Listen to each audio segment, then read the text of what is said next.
Welcome, everybody, to the 3D Muscle Journey podcast. I'm Nick Licamelli, the injury reduction and management specialist here with the team, along with Eric Helms, Alberto Nuñez. And today, basically, we're going to talk about something that I think is very important and may have kind of slipped the minds of some. And I know we're all, stuck in our houses, or when we're trying to find ways to train while the gyms are closed.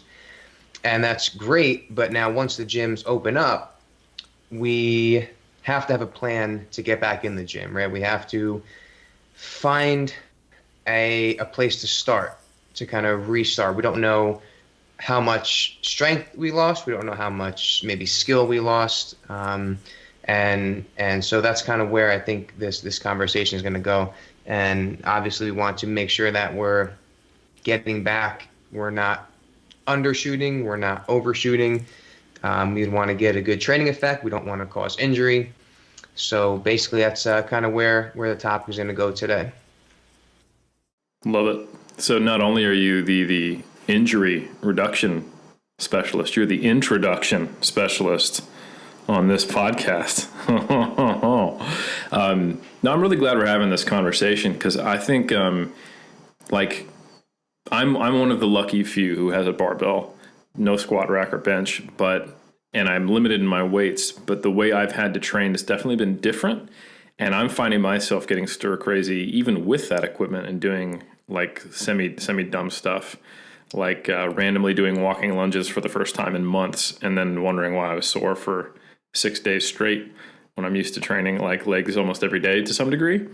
And I'm like, oh yeah, because it's just, man, I really want to lift something heavy. I want to have a little more consistency. And I think it's very easy once the gym's open for it just to turn into like this sprint into immediate injury, which I think we should definitely avoid.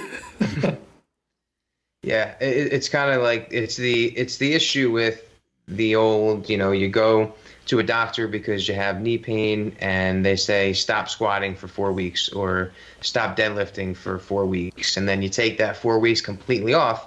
How do you know where to get back into training? So that's usually why I tend to approach those type of things, where if we're up here right now and we have pain, rather than, well, for those who aren't watching the YouTube video, my hands up high, rather than dropping all the way down to ground zero with taking time off and then guessing where to start when you go back in, you kind of have that one step down. That didn't work. One step down. That worked. Okay, we'll hang out there for a little bit. One step up. How does that feel? Not good. One step down. And we're kind of working right here, so we have an idea of how to get back into it. This situation, we don't have that luxury, because it was bang, one day, and now we're home doing push-ups and body weight squats. So I think it's the listeners will really benefit from this conversation. Yeah, I totally agree. I think there's a nice little overlap of physical therapy and exercise science here. Of course, they're very, very similar, but the concept of the repeated bout effect, which we discuss in exercise science, and the concept of graded exposure, which is a part of physical therapy and rehab, I think. So for those who don't know, the repeated bout effect is what it sounds like. It's the effect that you get from doing repeated bouts of exercise. And each time you do it, the targeted musculature and tissue gets more accustomed and robust to the damage you cause. Quite literally, the muscle damage, and there's even adaptations in semi-soft tissue as well. So you probably remember the first time you did a given exercise in your life, like the example I gave doing lunges after not having done them for 2 months. I was sore for 6 days, even though I did 30 sets of lunges. If I was to have done 3 sets of squats, deadlifts, or the movements I do more regularly, hack squats, leg extension, leg curl, I wouldn't notice feeling anything. I would be imperceptible amounts of muscle damage. But like I said, I was sore for 6 days, which is something that hasn't happened to me in years. It's just not the way my body is with the training I do. And that is real muscle damage, So if you think about the equivalent happening to someone who has an injury and coming back to it, or if you tried to do that with all your movements on all your muscle groups after only doing, say, 2 to 3 months of bodyweight stuff, and you get under the heaviest, thing you can squat for multiple sets, pull the heaviest thing you can pull for multiple sets, press and upper body pull the heaviest things you can press and pull respectively for multiple sets, you'll pretty much be in a full body cast, So I think or at least it'll feel like it. I don't know if you'll actually get an injury, but you'll definitely be really putting your kidneys to work. Let's put it that way. That's usually how we gauge a good workout, right? If we're in a body cast afterwards, it's absolutely, exactly. That it wasn't that long ago where we would do our little 3D muscle journey 10-person, one of them being my mom, seminars, and I'd ask like, hey, how do we qualify a good bodybuilding workout? And someone would be like, if I feel like get hit by a train, and I'd be like, all right, cool. How about progressive overload? So this is a part of progressive overload. I think that's what it's not something unique. It's just something that we've never had to think about this for a long time for most of us.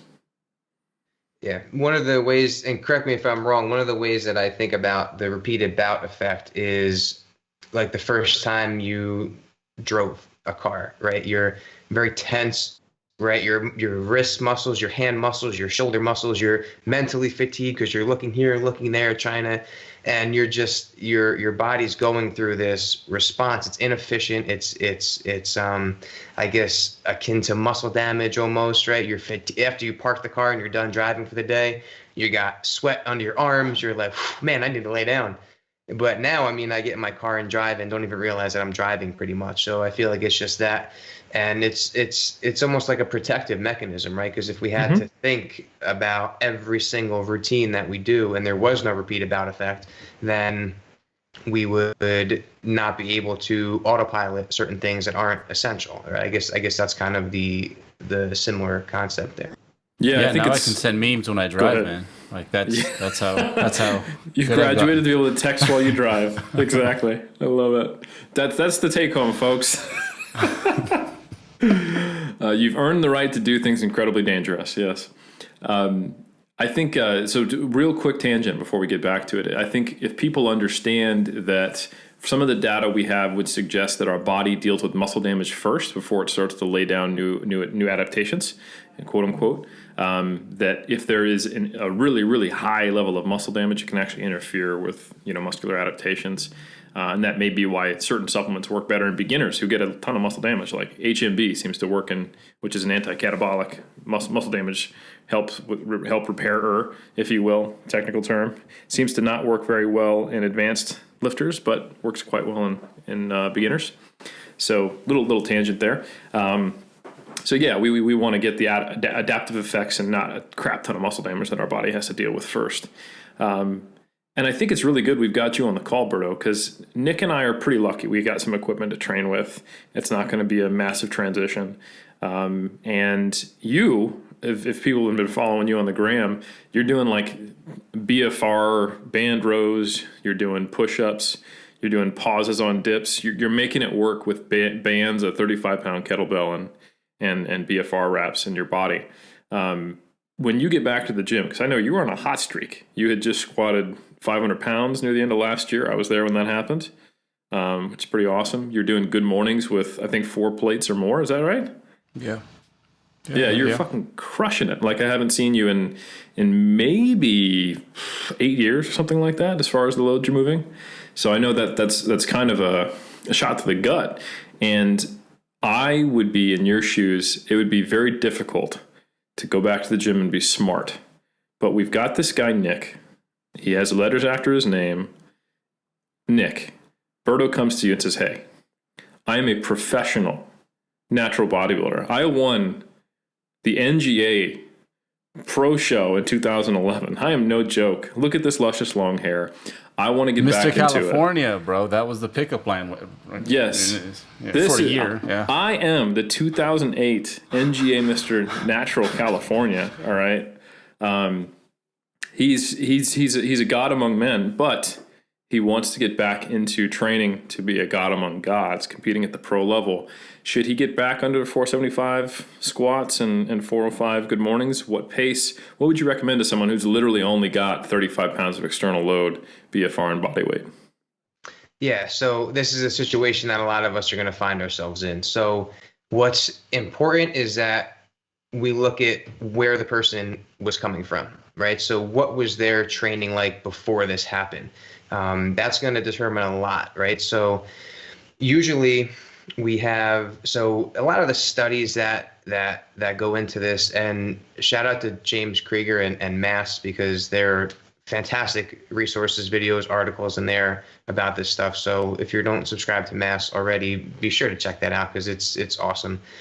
So the studies a lot are untrained individuals, because it's kind of hard to get a trained athlete and someone who likes training and say, hey, we want to do this study. We know you're on a roll. We know you just hit a PR with squats and good mornings, but I want you to stop training for 3 months, and then I'm going to do some tests and kind of see how it goes. I wouldn't raise my hand first for that study. So keep in mind that that's one thing with this information. And the other thing is that these studies that we're going to be referencing are dealing with people who took time completely off.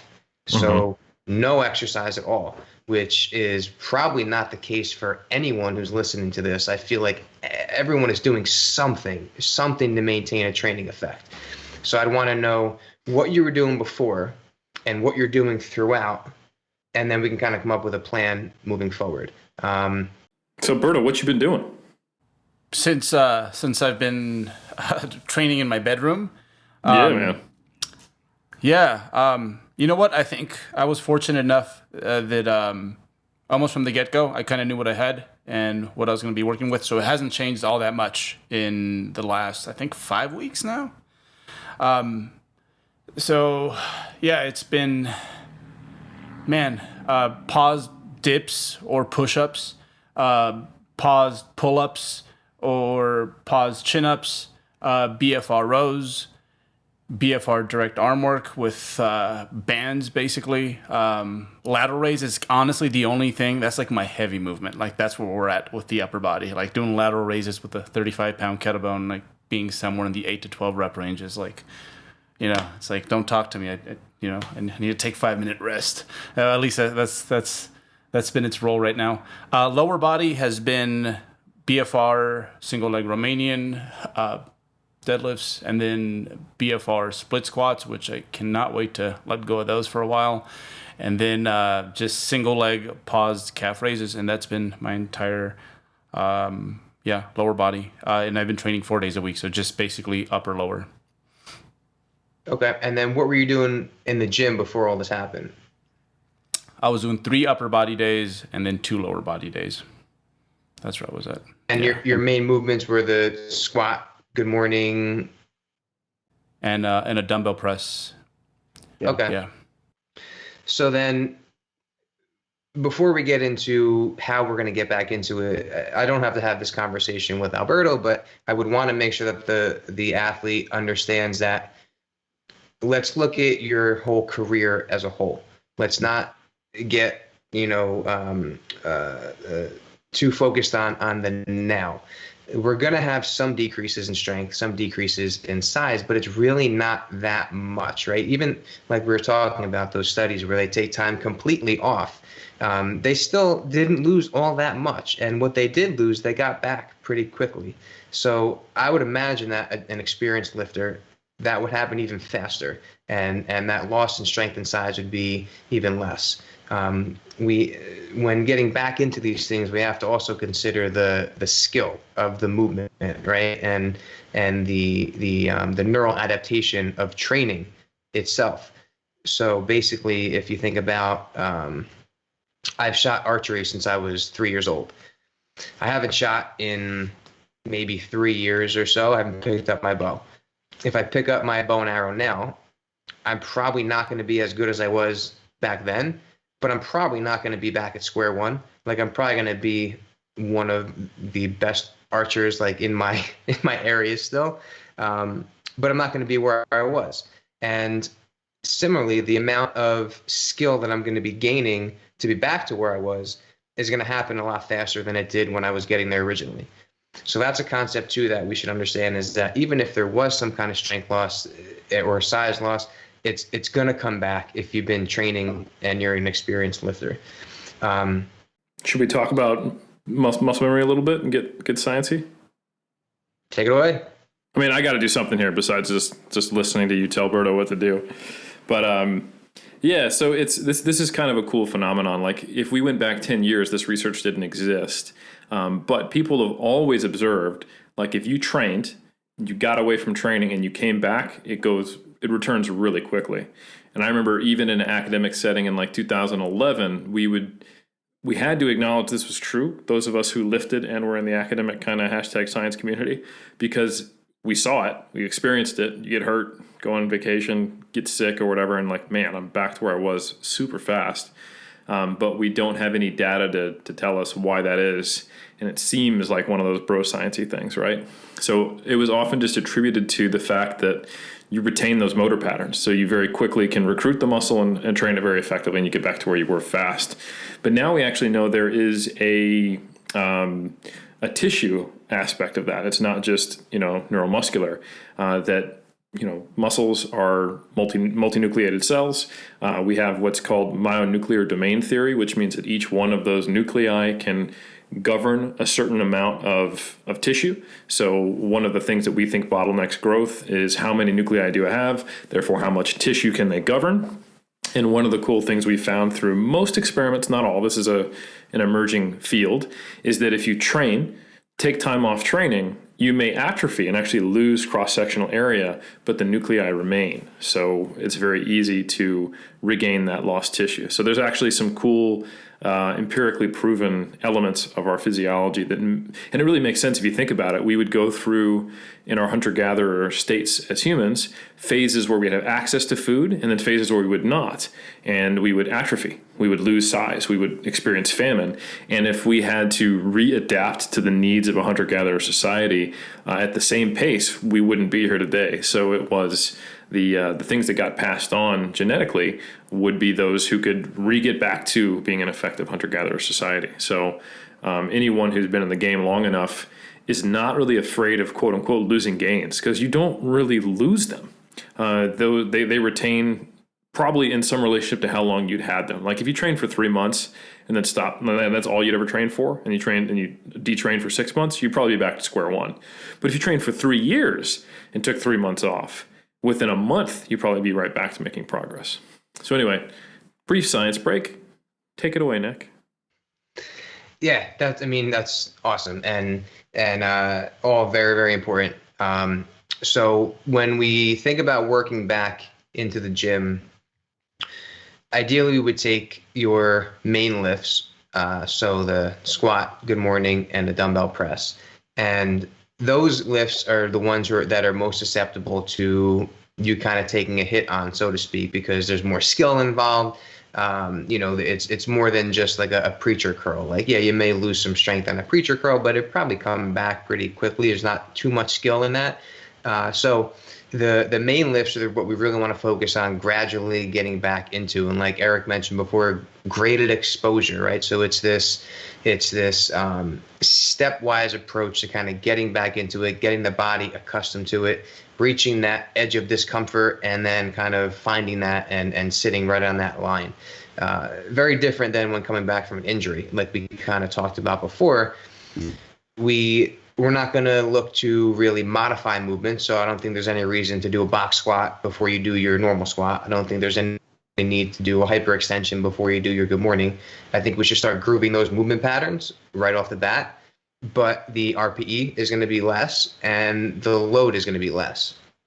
And James Krieger talks about how we shouldn't really look at the objective numbers. So we're not going to take a percentage of your weight. We're not going to say, hey, you were squatting 500 pounds, so we're going to put this into a formula and get this perfect weight for you to start squatting.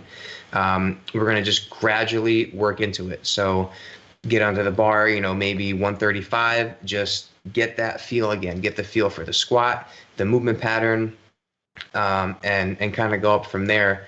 But really at that point, it's going to be kind of, we're going to audit your response.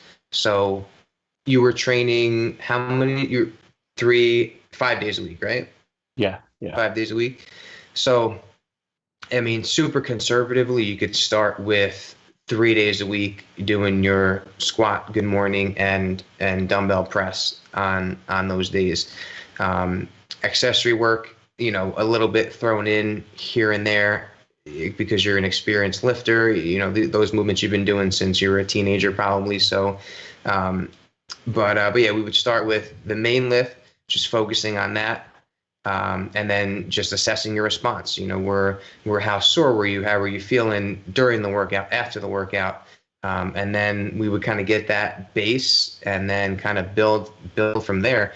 Usually we try to, if it was a 3-month layoff, we imagine like a 3-month build up again. And that's not an exact number, but that's kind of where we want to get going, the kind of mindset that we want. So we have some kind of rough time frame. And again, always hitting home the fact that this is a long-term career thing we're looking at, and it's going to be nothing but a blip in the long term here. And also managing stress and things like that, because training is not just exercise for us, right? It's our life. So if I'm talking to someone and we're having this conversation, it is not going to be all X's and O's. I'm going to talk about, dig into their psyche, how they're feeling about this, how's it affecting their life, how's it affecting their relationships, how is this whole virus issue, thing affecting you, and then kind of dive in there, because you can't have one without the other, right? We can't have a super stressed out person who's not sleeping and then we're trying to assess their response in the gym, because that's all going to affect it. So it's really a multifactorial approach to this whole thing. Nick, let me ask you an X's and O's question now that you said that's not that important. Specifically, this is a question that really no one cares about in strength and bodybuilding, is volume. We never talk about it, so I figure I'd bring it up just to kind of be different. That's a joke. That's all we talk about. So here's, I'm going to juxtapose this with how I returned to squatting after I got my hips magically fixed post FAI, which was still amazing. Was I first started kind of doing exactly what you were talking about. I graded my exposure to like the RPE and just let the load naturally go where it went. But I basically kept volume like minimal. You have to do some volume. You can't, like a set is still volume, but I would just work up to a single at like what was like a 5 RPE to start, or just whatever I felt comfortable with, because like the movement pattern felt weird. I was finding a new bottom. Like this is a separate kind of thing with the hip surgery, but at a certain point when my motor pattern had become what it would be post surgery, I was just hitting like a 5 or 6 RPE at a single, and then when I felt refreshed again, I would do it again. It's maybe 2 to 4 times a week, and I just kind of let my loads come back at a low RPE. And then I started pushing the RPE a little bit more once I had that. And only then did I decide, if I want to push the squat, I'll do volume. But it came back literally all the way until I hit a PB without doing volume. I was just doing like 3 to 4 singles a week, and I hit what ended up being like a high bar squat PR. Is that what you'd recommend? Or would you have like a more, for someone who's a bodybuilder like Berto, would you give him like, all right, how many sets are you currently doing on Bulgarian split squats? How many sets were you doing on actual like low bar squats? And do we meet in the middle, build up? Like what's the process there? That's a great question. And it's tough to say. The approach that you said is probably where I would lean toward. I'm not really shooting for, sets of like 15 to 20 and, just kind of grooving that movement, 5, 6, reps, and my cats are fighting over here. Sorry about that. But so, and then when you said 6 reps, it pissed off your cat named Riptail. Yeah. So and then keep in mind that even though it is 5 reps per set with a real lightweight or working up to a single, it's still progressive overload, because where we're starting, it's more than what we were doing. And I would rather undershoot in a situation like this than overshoot. Any day of the week, I'd rather undershoot and take our time getting back into it. But I would also see what the athlete preferred too. I would run that like you just said, Eric, run that by them. And if they said, God, I really want to do some more reps or something like that, then we would kind of bend and make a program and then assess how they responded after. It really is very individualistic. And Eric, like you said about the muscle memory, like I've seen it so many times. And here's an example, because I think the freaks, like their response to training just speaks very loudly. So Josh Hyaduk, after he won the 2014 USAPL Raw Nationals, he literally took 2 years off to play video games. That was it. And then But you wouldn't want to mess with your boy on Counter-Strike at that time, I believe, right? Oh, he was sharp. But he lost a good chunk, big chunk, obviously. Mm-hmm. And this was perhaps a little far-fetched, but it was realistic, actually. So he ended up signing up for a meet like 4 or 5 months later after he started retraining again.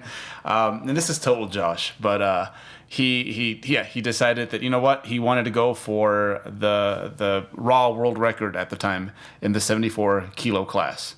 So, and there was, like, you could definitely see what he was prioritizing, like muscle wise, like it was just about that. But for example, his chest, his arms, like they looked exactly how they looked back in like 2004. It was like 4 or 5 months. It was so ridiculous. Every time I'd see Josh, like when we'd meet up somewhere, I'm like, oh wow, like 2 weeks later, like you look different. Whoa, you look different. Like brother started tanning at some point because he knew he was looking good. But it was because of things like that. I actually, when this first started, I'm like, you know what I'm going to do is just like not train. And even though I've been quite healthy, I'm like, you know what's probably going to happen is I'll get to like go through a full, I hate this word, but it's appropriate, a detox, if you will, and then I'll be very careful and I'll build back up. And, I got 20 years of mileage of this on this body, right? So I was looking forward to the other side. So then I thought, like, no, that's a poor example because, not everyone's going to, be able to frame it that way.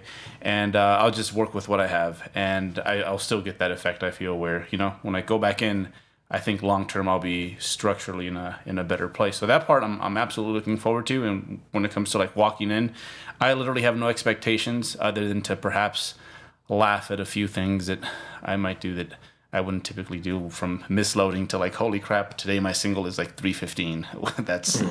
That's just what it is, So that's really good perspective, Berto, because I think if people, like, just knowing that could be an option and it wouldn't be that big of a deal, I think is more likely to have people not jump the gun on this whole graded exposure thing. Like, if you understand that you were at the equivalent of 3/4 of the way up Everest, but you were on a guideline, and it just, like, the counterweight got lighter and you started to slowly come back down, and that you could rapidly climb up at any point, and then it would get hard once you got to where you were stopped previously, because there's no more platoons. I'm sure that was a real climber is like, what the fuck are you talking about? But I think most people know what that meant. Like, you've already got the spikes, you've already got all the gear, there's a rope there. You'll get back up to that point really quickly, even if you go quite far down the mountain.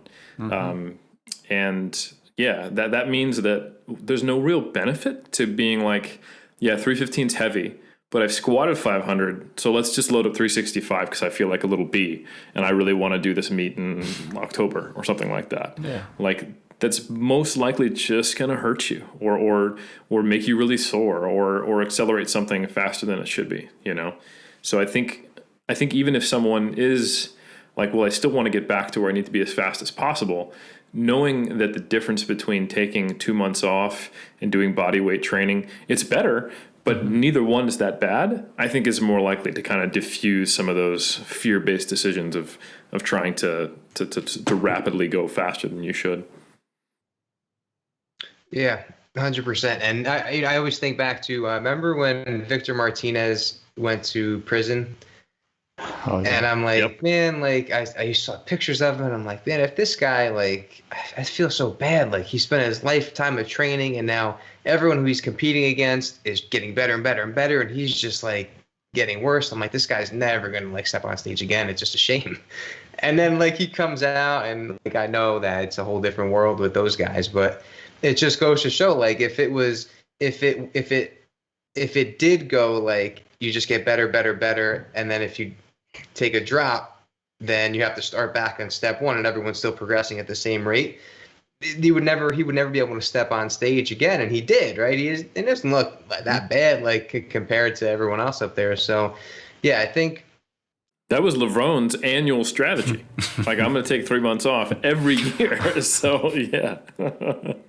And I think all these examples just should help relieve some of that urgency, right? Some of that urgency that's going to make us maybe make bad decisions in the gym, and any kind of stress that we're having. Because, man, we know, like, think about back when we used to have our slammer post-workout shake after the gym, right? I would get so angry and anxious, and I could feel my muscles just eating themselves if I didn't have my shake. Whether or not it was happening or not, it was happening in my head, right? So I felt that feeling. I knew it was an awful feeling, and it affected my output, right? It affected my life. So same thing here. If we're sitting home and watching the news and working from home, or maybe not getting a paycheck, and then on top of that, we're thinking, I just spent 10 years of my life working out in the gym consistently, working on my diet, and now I had a piece of pizza the other night, and my muscles are just wasting. I could see more rolls on my stomach when I sit down, and it's just like the cascade of negativity that can go on, when the reality is it's probably not happening at all. So we suffer a lot more. What's the quote? We suffer a lot more in oh God, what's the quote? It's from the Stoics. We suffer more in imagination, or suffer more in our heads than in reality, or something like that, meaning that we've been thinking shit's bad, but it ain't that bad except in our brain. I'm pretty sure that's the exact quote. Yeah. Yeah, Aurelius, that's the one. Yeah, it's either Seneca or Marcus Aurelius. I think it was Aurelius. Yeah. But yeah, let's just make sure that we're not giving ourselves more stress and anxiety than we have to. Take comfort in the fact that these things don't just go away. And if you do happen to lose some strength and size, or whatever your adaptation is that you train for, it will come back once you get back into training. Really quick favor, guys. If you enjoy these shows and have been a listener for quite some time, we would really, really, really appreciate it if you could take the time to give us a review on iTunes, Stitcher, or whatever your preferred podcast app may be. Having lots of ratings and audience feedback makes our show become more visible across multiple platforms, and it supports our mission of helping as many people as we can to be the best athletes, coaches, and lifting enthusiasts that they could possibly be. So if you're not driving and wouldn't be dangerous, pause this thing right now and give us an honest review over on your podcast app, and we would love you even more than we already do. Thanks for taking the time, and we hope you enjoy the show. So, Berto, how many sets were you doing for these key movements back when you were full bore? Not that many. I was doing my single and then 2 or 3, depending on how 2 or 3 backup sets. Yeah, once a week. So so it wasn't that much, but it was really intense. Yeah, I'm expecting, dude, the bar to feel like a cinder block. Like you remember when you first started training, you actually needed the pad. Like that's like, I'm gonna be squatting with the pad. So yeah, 2 to 3 sets, man. Okay. Yeah, I remember when I went between low bar and high bar, that always feels awful because you're used to loading the spine on that spot and nowhere else. I remember I was considering going back to low bar post hip surgery because I was thinking about doing a meet. And then I did a whole bodybuilding season anyway. I got out of it, but I just started doing walkouts with low bar, and like 80% of my high bar working sets felt like God was stepping on my shoulders and was going to crush me. So yeah, having only had 90 kilos in the front rack position or on my back, I feel like I'm still just as strong, if not stronger, than I was during pre-COVID, but I'm not. It's not going to go well at first. I'm going to be like, oh God, 110. Oh, So it'll be funny. We talked about the ramp up sets and how they really help with the lifter's inhibition. Like so much of those compounds, like that's really what it comes down to. And yes. and there's going to be a crap ton of it, and that's just something you're going to have to beat out over the course of the many weeks. But it's going to make me and I think this is a good perspective. Just appreciate how well trained you were, because when we're there and we're like floating around our peak, it's like not good enough and we want more. And I think as you detrain a little bit, you're gonna be like, damn, I was a pretty strong person. I was pretty skilled, So that's it's gonna make me reappreciate like what 365 felt like, because I'm sure at some point like I hit 365 and I was like bloody pumped about that. Yeah, it's just stuff that once you've been away from heavy training, you come back to it. Some of those little things, like I was looking at I had one of those on this day reminders on Facebook, and it was a meet I did in 2015 where I squatted 491 and I benched 320 something, and I deadlifted 551. And I was looking at me walk it out, and the fact that I had my wrist wraps in the low bar position, I'm just remembering like, oh yeah, dude, getting under nearly 500 pounds was, and like not having my wrists get crushed, and then like feeling like I couldn't turn my head for a day, and then just, grinding out like my body is not used to that right now, even if my muscles are still the same size. So it's like, I think, like I said, even though I have more equipment than many, and I'm very fortunate, I need to be really careful when I get back into it. Yeah, I think that's a real good point, that we should take a moment and just understand that this is something that we can't control that happened to us. So let's use it as a chance to learn something or try something new or appreciate, when things are normal, because I know I could think of so many things that I just took advantage of, not took advantage of, like didn't appreciate as much now, then as I do now. Like going to the store to pick up something that you forgot to get, or like stopping by somewhere after work, like that just doesn't happen anymore. And it's like, oh man, I need a whole battle strategy to go to the grocery store now. And it's almost becoming part of our lives now. Like it just is what it is. Like, oh, you're going to the grocery store. Well, all right, here's your mask, here's your gloves. What are you gonna do? It's this whole thing, but it's just becoming the norm now. And then once that, who knows what's going to happen, but eventually that's probably going to be lifted, and we're going to look back and be like, man, like we're very fortunate to live in the world that we live in and have the things that we can do every day, because when it's taken away from us, training included, I think we can use it as a time to really appreciate all the years that we've had, and maybe the times that we didn't want to train, or the times that we rolled our eyes. And it's funny. So I've been training in my house since September of 2019 when my daughter was born, just because leading up to it, I wanted to have time to be home. I wanted to train, but I didn't want to have to go to the gym. So I kind of made my little area in my basement. And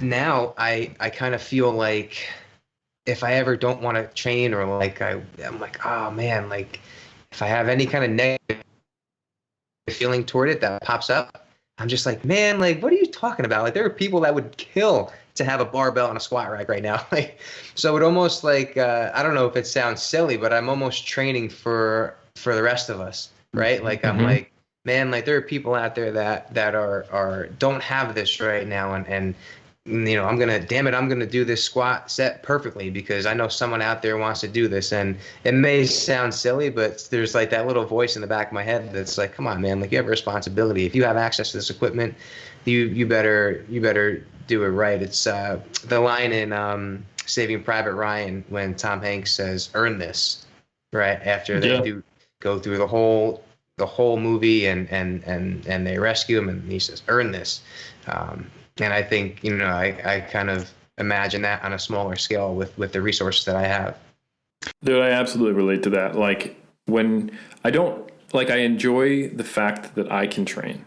I don't necessarily enjoy that I have to find a spot that's flat on the grass and be bitten by gnats while I'm doing Olympic lifting, and then worry about wet grass or whether it's going to rain or all that stuff. Like, and then I have to load up my car and take, do like a 90 kilo yoke walk, 100 meters to lift.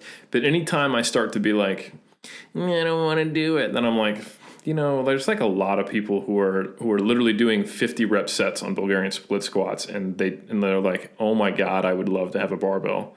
And it motivates me to not give in to that little voice and to be like, look, if they're getting it done, like I can get this done. So I think that's really, helpful perspective. And I think it absolutely is something that helps other people. I've gotten a lot of positive messages, and I've felt the same effect when I see like Berto training, or I see someone who has less equipment than me training.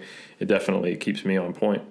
So on that note, Berto, let's wave the magic wand. Colorado gyms are open again.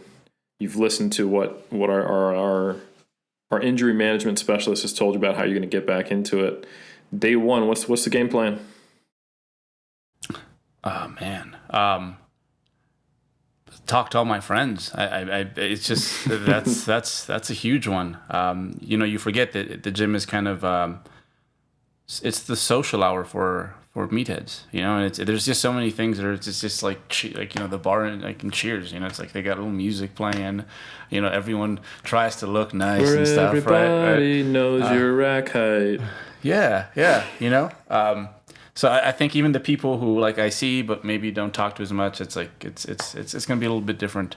So look forward to seeing everyone, and that's actually brings me just as kind of a side point that as much as we're looking forward to like our normal life, like I don't know about you guys, but I've gotten kind of accustomed to this now. Like this is just how we live, right? That first week, like it's just gonna. Like we're all gonna be fried. Like I talked to so many people. I had to leave the house like 4 times this week. So just transitioning back to that is gonna be big. So that's definitely something. Like that first week is gonna be such an exploratory week. It's like it's gonna be more so about just enjoying the fact that I'm back in there and letting things kind of fall where they may. Mm-hmm. What do you see? Go ahead, Nick. I was going to say that's something to consider too, is that when the gates are open, so to speak, and everyone is out and able to walk around, how many of us are going to be like skipping down the street, holding hands with everybody? Like I know I'm still probably going to distance myself from some people and still feel a little anxious when I'm around and close to someone, and that can all feed into how you recover from training, right? Or how you train. So if you're unracking the bar and there's some, we know those people who don't know, like, they make it awkward in the gym. Etiquette. Like, gym etiquette, right? And they just like walk right up, like, oh, you're not using this, bro, right? Okay, and just like take it, and you're like, man, like 6 feet, like, and then like that, those maybe not, you're not physically like being affected by it, but instead of focusing on your feet in the floor, driving the bar up, maybe you're thinking like, man, I think I saw that guy like sniffle before, and now he's like touching that weight. Did he touch his bar? Was it that bar? And so I feel like all of that, even though it's so like subtle, I feel like it's going to have an impact on this stuff. And I'm actually interested in your guys' opinion. What do you think it's going to be like in the gyms, like when the doors open? Do you think it's going to be the same? Or do you think there's going to be like rules? Like, is there going to be someone like spraying everything down? Like, what's it going to look like? That's a good question.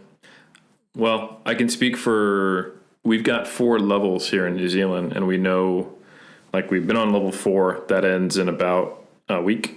And then we go to level 3, which is really similar. Everything's still closed. And then on level 2, I think you can have gatherings of less than 100 people. So boutique gyms will open, but you're still supposed to be relatively like cautious. So I think as long as we're on a quote unquote level, I think people are going to be semi-socially distant. I expect it'll be open, but it might be kind of ghost towny. It might be like just the hardcore people. Mm-hmm. I really don't know. Yeah, I suspect the diehards will definitely go, and then there'll be certain people who are like, you know what, I'll wait till we, know a little bit more collectively. I could see us going to a system where, like, there's only 100 people allowed in the gym. There's a line outside. Obviously, everyone, 6 feet apart. And, okay, 2 left. 2 can come in, and it'll be that sort of deal. But yeah, I guess as I was saying my spiel is, like, when we come back, I was just fantasizing that it'd be just like it was, like, the day that we got the news that you got to leave. But no, it's not. It's going to be awkward for a minute. We might be doing supersets just to cut down on time, and like you got an hour-long spot to be in the gym. The next 100 people get to go. Yeah. And I'm also wondering what the impact on gyms in general, and this is not what the podcast is about, but the impact of gyms in general with now everyone buying home gym equipment.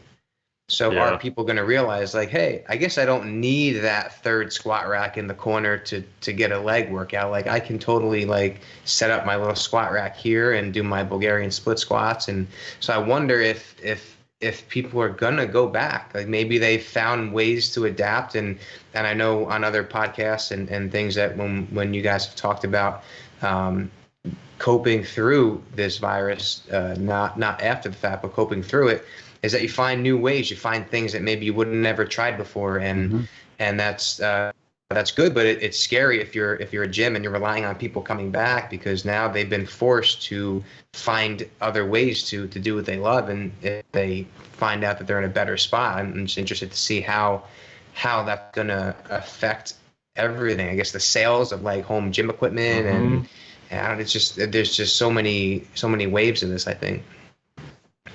Absolutely. I think with the global travel transmission or how easy community transmission can happen, how global it is, I don't want to sound pessimistic, but I don't think this is going to be the last time we experience something like this. I think we'll be much better equipped to handle it, but the way we handle it is by locking shit down early, and most likely, like if I had to guess, right, I'd say it's at least a possibility. And I know for me, that's a strong enough motivator that myself and my wife are considering getting out of home gym, you know? So yeah, there's going to be times where, I mean, it really depends on the person. Like, obviously I'm not going to set up like Atlas stones in my house, but like if I was just purely bodybuilding or powerlifting and I had a home gym and I looked up and I'm like, oh crap, like it's 4 p.m. I don't want to drive across town. I'm going to stay here. And then that happens enough times and you're like, man, why do I have this gym membership? Like, I think that's very realistic. I think what Berto said is probably what I think the gyms that are probably going to stay alive are going to be the ones that do emphasize community, that do provide more than just a place to train, that do have people connected to them. So yeah, you're right. Not what the podcast is about, but it's going to be different. And I don't know how well we can predict it, but yeah. So Berto, you've got back into the gym and you talked to everyone, you've had your introvert overload and things have started to go back to normal. Like, what are you thinking is the first time you start doing these movements again? Is a single top set, no back off, semi-heavy single, and then one back off set and that's it? Or what do you think? When is the first time I do them? I think, honestly, day one, I'm going to be excited to just probably at least try 2 of them. You know, probably squat and just a dumbbell press, just to see where I'm at, and a few other things, just to see how sharp I am. Because this is very interesting, because I've never been put in a situation like this, so I'm just wondering more than anything, and I'm not going to take it personal. But yeah, I'm gonna explore, see where I'm at.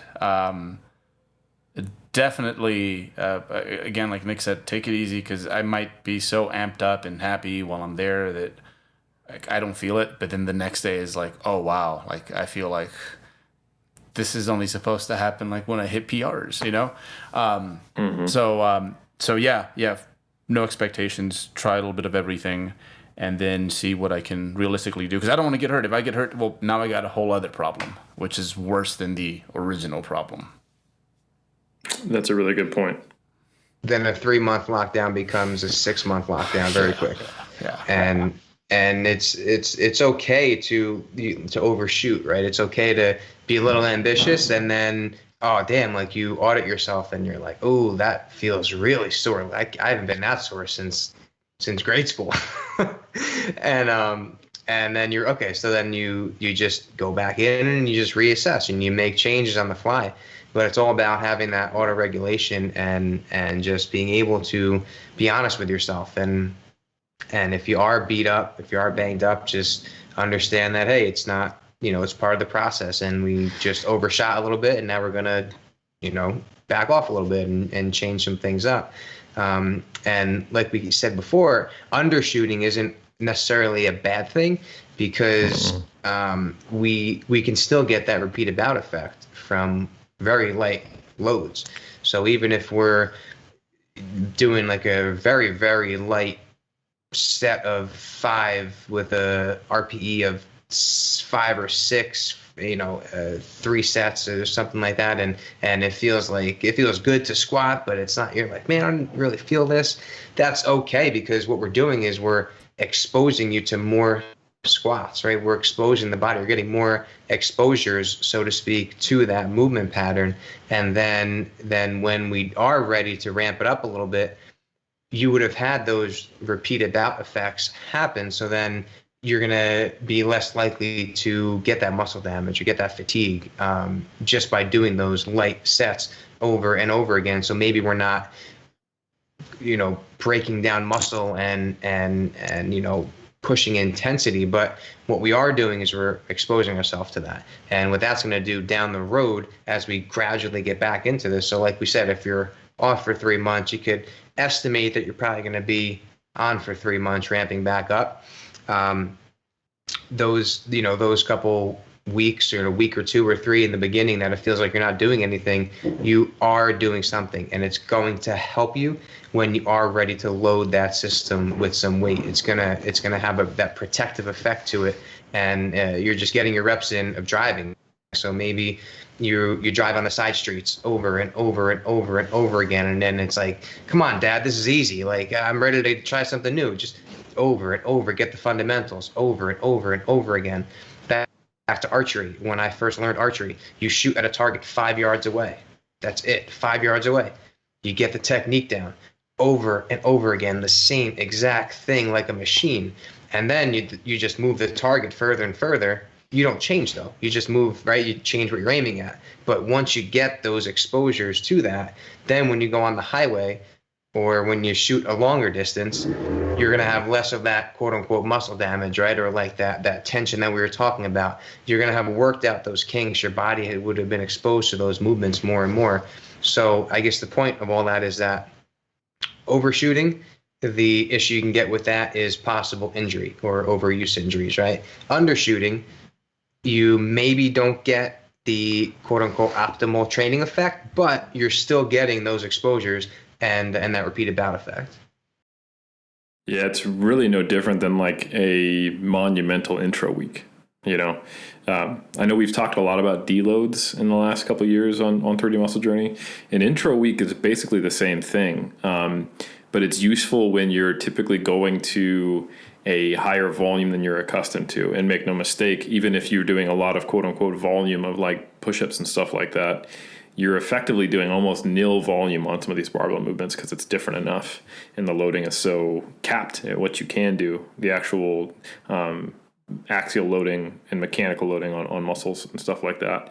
So like the way you would traditionally do an intro week, like if you came from an intensity block and you're going to go to a volume block, you wouldn't just go straight into it, even though you could handle the loads no problem, because you might be going from 15 reps in a given workout for let's say your squat, to now doing, say, eventually like 4x8. Like that's 32 reps. It's more than twice what you were accustomed to. So the in between of going 3x5 versus 4x8, maybe that first week you just do 3x8, and then you do like at an RPE 5. Like it's going to feel super easy.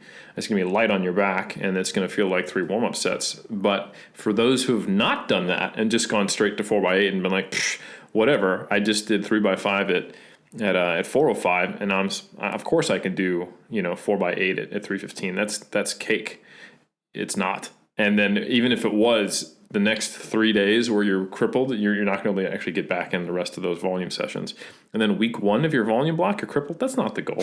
So this is kind of the same concept, is that you essentially have to realize that you didn't just come off an intensity block. You came off of a like maintenance mild detraining block. So you need quite the intro week.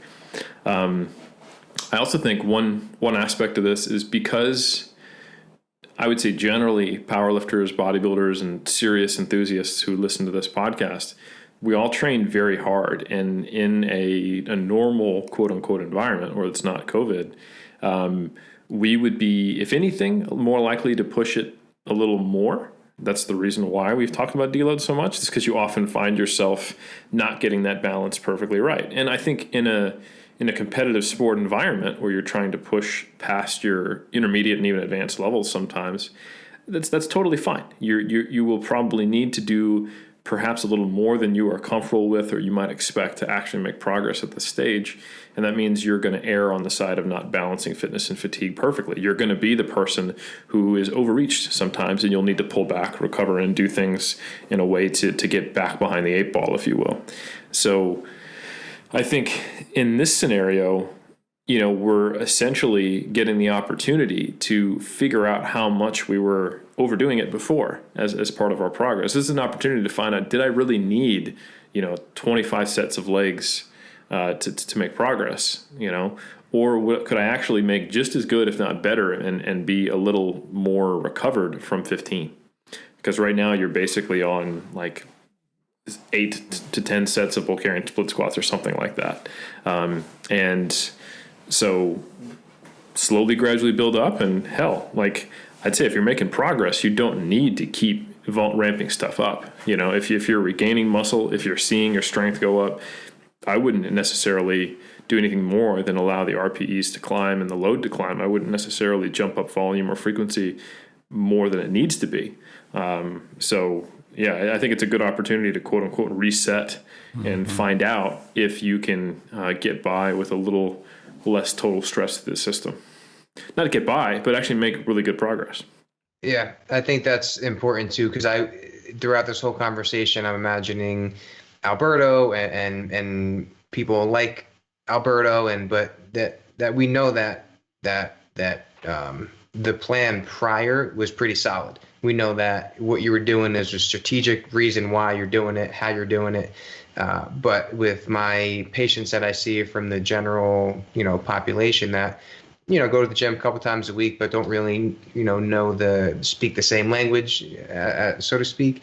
I asked them, so what were you doing before, and what are you doing now at home, if anything? And their program before it is just like, oh, all right, well, maybe you don't have to squat, leg press, hip thrust, split squat, and leg extension, leg curl, calf raise all in one day. Like, I know you feel limited now because you don't have those things at home, but what we could do is get that rusty kettlebell, do some goblet squats, do some split squats, and, do lying on a hardwood floor with socks, lift your hips up, curl your legs in for your hamstrings, do like a hamstring curl almost, and slide back, call it a day and see how you feel. And then that, even though they may not go back to, completely like change what they're doing when they go back, like Eric said, maybe this can be a little wake up call, like Control Alt Delete. Okay, maybe what I was doing, I was getting results, not because of what I was doing, but just in spite of what I was doing. And then it can kind of like trim the fat, no pun intended, but kind of trim the fat on your program and see what was needed. And it could not, cause a detriment to your training this whole pandemic, but it could actually set you off on a better path. Yeah, absolutely. I think a lot of people are on like a speed limited like track. Like you get on this weird motor car. This is gonna be a made up analogy, and its top speed is 100, but you can rev the engine to what would make it go if it was off the track up to 200, and it'll still go forward. If you try to go faster than it, it'll break, right? You'll just break and you have to start over and find a new car or whatever. But I think most bodybuilders, like you're saying, they are doing leg days like that. And they're revving the engine to go 150, 160, 170, sometimes 200. They're going 100, or sometimes they've actually slowed down a little bit. Like fighting the brakes, they're going 80. And other people doing less are going 100. And they have the opportunity now to reevaluate that and figure out how much of that was just because they were hashtag MRV life or whatever, and misunderstanding things and doing too much, and really taking the wrong advantage of asymmetric risks, going the wrong direction. And this is a really good time to figure out what do you actually need to optimally progress. And it's may very well be back along that bell curve, a couple standard deviations. Yeah, it's almost forcing us to do that. Like it's we all know it's easy for us with the kind of minds that we have, it's easy to just go grind and not look up. That's easy. Like, I've done it. You guys have done it. That's easy. It's hard to really figure out what's important, what's not important. How do you pull back here? How do you push here? And I think this pandemic forced us to stop. It's like when you're, not that this ever happened to me, but when you're 17 and you get a speeding ticket and you have too many people in the car for a provisional license, it it's automatically, really specific, Nick. it never alcohol involved. That's not that wasn't the case, never ever. But yeah, I am the least reckless high school kid you're ever going to meet. I get pulled over for going 42 in a 35 in the rain with two of my friends in the back seat because it was raining out. I was driving to the movie theater, but I get pulled over and get a ticket. Anyway, you barbarian. My point though is that it forced me to stop what I was doing. Maybe I would have kept going down a path where 42 is not bad. I may want to push it to 55. 60 is not that bad in a 35, right? But that ticket stopped me in my tracks, and it said, "Hey, like, I have no choice but to stop driving. I don't like that feeling of getting pulled over. So you know what? I'm not going to do it again." It's like Man, you would have had 4 DUIs and been training with Victor Martinez if that if that ticket hadn't happened, my friend. But yeah, so it just forces us to stop. And I've used this analogy before when it comes to injury. Obviously, injury, no one wants to get hurt, but if you are hurt, use it as a time to grow. Use it, arguments in a relationship or hard times in your life. That's when the change happens, right? That's when you have to actually do the work, dig deep, say, okay, what did I do in this argument that's causing it? What can I do differently? If we never had this conflict, I would never look inside maybe, right? So it's figuring out, just like we're saying, it's figuring out what's beneficial, what is not beneficial, and kind of going from there. And it's hard to do on our own. And I think something like this pandemic or injury or getting a ticket, I think it kind of forces us to check ourselves, so to speak. Well said. I think, it's one of those times where you were probably afraid to do this. You knew you should. You had the two voices on your shoulder. The one who's like, hard work's never bad, Strength is never weakness. Weakness is never strength. Do more sets. And then you had the other one on your shoulder going, you were progressing great, and you've just been doing more and more and more because you keep selecting the articles that confirm that bias, which is really not even a bias, it's a fear. You should probably dial back and see if you can have a more sustainable approach. Now you're here. Now it doesn't matter if you're afraid. You're halfway through hell. So keep walking, kind of thing. So I think, why not? Right? You're going to be making maximal progress in this retraining period. When you look at people who get back into even small amounts of volume after detraining and layoffs, it requires so little to maintain, and it requires barely any more than that to all of a sudden make these maximal rates of progress to take the elevator back to the top of Everest, where you'd stopped before you have to start laying down more rope and climbing again.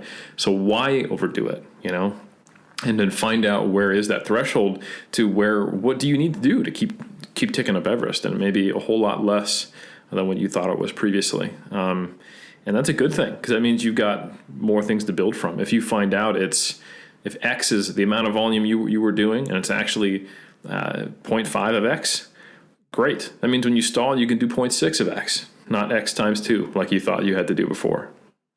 Yeah, and the other thing that I do want to touch on is, so we want to not be fearful when we go back to the gym. So I feel like most of what I'm saying is almost pulling people back and like trying to like not make them push hard.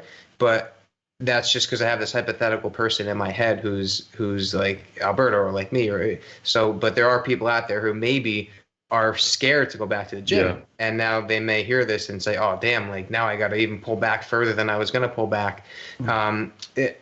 Don't be afraid, right? Don't be afraid. You're not going to break.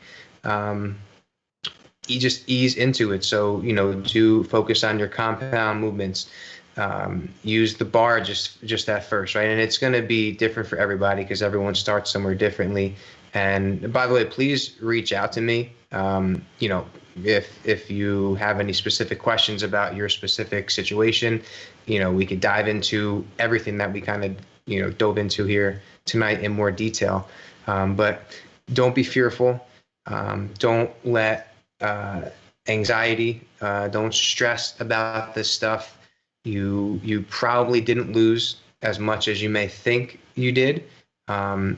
With a little bit of strategic planning and a stepwise approach to getting back into the gym, I think this will be nothing but a blip in your career. So when you do go back into the gym, enjoy the little things like Alberto was saying. Say hi to your old friends. I know since this thing has happened or since I've been training at home, I get more texts from the old guys at the gym and who are, double my age, not triple my age, but double my age. And it's cool. It's cool because I hear from them more than I hear from like my high school friends. I guess I never thought, I knew we were all close, but like when you're separate from each other, you start to see the guys who text, reach out, ask how the baby's doing and things like that. And hey, you gotta come over for a barbecue over the summer. And so it's just appreciate those little things. The first couple of weeks when you get back in there, focus on your compound lifts, focus on technique, focus on regaining that skill of those movements.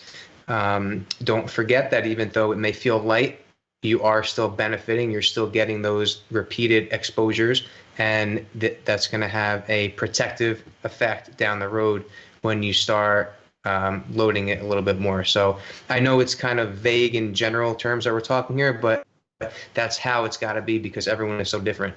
So I guess the main thing is start with the compound lifts, keep the RPEs, moderate, and just assess yourself after that. Use the accessory lifts, sprinkle them in as needed. Again, they're not going to be as much skill. You're not going to have as much to kind of regain from those. It's just going to be more just doing them and sprinkling them in here and there and increasing volume as the weeks go on. And I think the most important thing is to understand that this is a long-term process. So don't stress. Everything's going to be okay. I know this pandemic is affecting people in all different ways. I'm in New Jersey, which is the heart of the storm right now, and thank God no one in my family has been affected, but I do know friends who've been affected, and I know plenty of listeners out there right now have probably been directly or indirectly affected by it. So all of our thoughts and prayers go out to everyone, and if, like I said, if you do have any questions, if you have any concerns at all getting back to the gym, I'm here for the 3DMJ community as always. So it's always a pleasure. Nick, I appreciate you. Thank you for your leadership on this episode and your expertise. I think I think there's only so much specific guidance we can give people, and I think knowing to get back into basically just doing a single set at a mid-range RPE. I would say one more thing, it could be a goal-specific rep range. If you're a power lifter, you could use that approach I used of singles. If you're a bodybuilder, somewhere in the 6 to 15 rep range, depending on the movement, and focusing on compounds, I think it's great advice. Just take useful, efficient use of your time, and take it day by day. And just don't necessarily think you need to get to the volume you used to be at, because that would assume that what you're doing before was optimal, is your best guess. But this is actually a really, really good time to explore that left side of the bell curve to see if you might be someone who could make really good progress with less volume than you're doing previously. Berto, anything you want to say in closing? It's been great to see how much smarter people have gotten, because given everything that's happened, you really have to it checks you. Like, okay, do you really understand the principles behind what it is that you're trying to do, given what you have? So it's been we didn't sign up for it, but it's been a course, and a lot of you guys have been doing really, really well. And same thing. There's more to learn on the way out from this as well. So for you lifters, like, I think for all of us here, like, because look, this is what we do for a living. Like, it's our job to know this stuff. It's annoying. It's really annoying, in fact. But like, we kind of knew exactly what we were gonna do for the most part, right? For y'all, it's like, yeah, you guys are becoming really, really smart. Way more than, like, man, 10 years ago, 15 years ago, like, the stuff I would have been pulling, like, just not nearly as sensible as what I have seen. So everyone's been doing their part, and especially, our folks. Again, we're kind of in our own little bubble, but the folks in our community, it's been great to see you guys, like, make it happen. And again, it's like those 3Ds, and I think the biggest one right now, it's like the desire one. Like, I think the desire one really sticks out because you got to really want it to do a set of like 50 reps on those freaking split squats. That's all that you're running on, So Yeah, and the 4th D, distancing right now. Keep that up so we don't have to be in this situation any longer than we need to. But no, that's really great perspective. I totally agree. Just like contest prep isn't over when it's over, you've got the recovery diet. I would caution everyone to not be fearful, but take the same perspective with your training. Take a big badass intro week and build back up to where you were. We wish you the best, and we hope that this podcast becomes useful to you sooner rather than later, because it means we can actually get back to the gym. So thanks for tuning in. Hey there, this is Coach Eric Helms. Thanks so much for listening to our show. 3DMJ prides itself on keeping this show, our blog, and our YouTube channel as free and relevant sources of information for our community week after week. We also release additional free video courses as often as possible at 3dmjvault.com. If you'd like to help support our mission and our work, please consider becoming a monthly patron of our endeavors. Go to patreon.com/team3dmj and donate just a couple dollars per month to our cause to help educate and grow the drug-free bodybuilding and powerlifting communities worldwide. You can definitely choose to donate more, and if you do so, we'll send you discount codes for future use on any of our paid products. But any little bit helps, and we appreciate your monthly support in any amount you see fit. So again, you can start assisting the team by going to patreon.com/team3dmj. That's patreon.com/team3dmj. Thanks for sticking around, and we'll see you in the next show.